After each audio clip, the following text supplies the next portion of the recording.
Let's bring in our experts for today to help break this problem down. Aviation analyst Jay Ratliff and commercial airline pilot and PhD candidate Captain Sherry Walker. We thank you both for coming on. Jay, let's start with you. I think the average American, we just want to know what in the world is going on, how does it get fixed, and do I have to worry about something right now? Is it safe to fly? Yes. Well, I think it's safe to fly, but I'll very quickly add it could be a lot safer to fly. You know, Boeing came out on the 30th of December and issued an email alert to airlines around the world saying, we need you to keep an eye out on the Boeing 737. We have some rudder control issues where certain bolts and nuts have been found missing. Now, that was on the 30th of December, rudder control.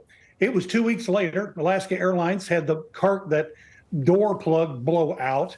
That has nothing to do with the rudder control system. And now we're finding out perhaps that there was unsecured hardware, no bolts, nuts where they need to be, to secure that particular part of the aircraft. So all of this is starting to add up to a very eerily familiar scene, much as that we had several years ago at the Boeing MAX aircraft, when there was this rush to production to get an airplane out to compete with Airbus, putting the production schedule, according to the many whistleblowers, ahead of the need for safety. And Boeing, of course, after those two crashes, gave us paragraphs of promise saying that they were going to improve, they recognized what needed to be done, and they were going to return to the Boeing of old. Well, look, 5 years later, it seems as though, from what we're seeing, we've got the same issues now as we had back then, which is one of the reasons that the concern level for me is as high as it is. Captain Walker, specifically to continue the narrative regarding the Boeing, rather specifically the MAX aircraft series that Jay just mentioned, and I've been reading a lot about this. I even wrote a note to myself, if I'm going anywhere, specify that I don't want to fly on a Boeing MAX, because it seems that this series is having more and more problems. Now, I know you've been studying that. What have you discovered? Well, I think it's systemic, and that we need to return to a safety culture. And it's not just Boeing. I think it's the manufacturers. I think it's the regulators, and it is, in fact, the operators. We need to be doing it right every time. But unfortunately, and Boeing has admitted to this, ESG and DEI training initiatives have replaced their safety systems in some regards. The CEO's bonuses up until about a week ago were tied to those instead of safety culture. And I think that until the American people demand that we put safety back as our primary goal, that we need to be concerned. Jay, who's responsible for this? All these hiccups, things like this. I think that's what people also want to know here. Is it Boeing? Is it the NTSB? You know, is it Pete Buttigieg up at the top of transportation? Well, first of all, I'll say the National Transportation Safety Board is the all-star team. Those men and women do an incredible job, and they're trying to help as much as they can, and they're running into brick walls as well. To me, it's the Federal Aviation Administration that the onus is on right now, because Boeing is Boeing.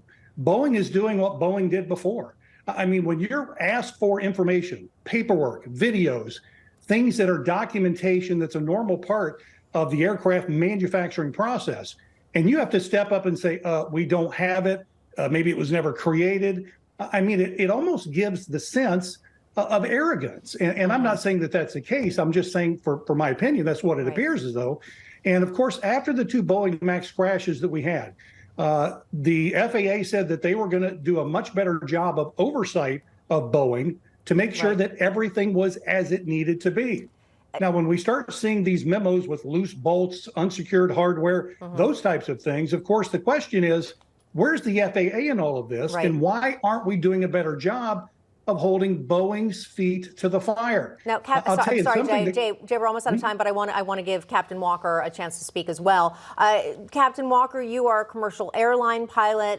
You know a lot more about what's going on when you're flying those planes than most passengers do. And again, I, for one, am pretty much regularly terrified when I fly, I think simply because I have no sense of control. So as a pilot, but also someone who is teaching a course, I believe, on the Boeing MAX, you're studying all of this, what can you tell those people who are flying and who do not have your level of expertise? You've got the best in your pilots out there. Look, I hate to say it this way, but we get there a split second before you. So your safety is in our hands, and we are well trained. And you should be confident in that. And we are going to get to the bottom of these problems. We're going to hold Boeing accountable. We're going to hold ourselves accountable. And hopefully our regulators will be held accountable as well. And I think just prior to the MAX, Boeing was allowed self-certification up to 96% of that aircraft without FAA oversight. The FAA has got two charges, one being safety, but second, promotion of the industry. And when those two charges conflict, we've got issues. So I think if everybody does their part, we can put this right back on track. Well, Captain Walker, that's words I like to hear. Yeah, me giving too. us reassurance Yes, here. thank you for that. With you behind the wheel, or the pilot's, whatever you call that Hey, thing. what do you call there. that? Yoke. The yoke? Okay, behind the yoke. Learn something there new we every go. day. All right. Jay Ratliff, Captain Sherry Walker, thanks for coming on. Thank you.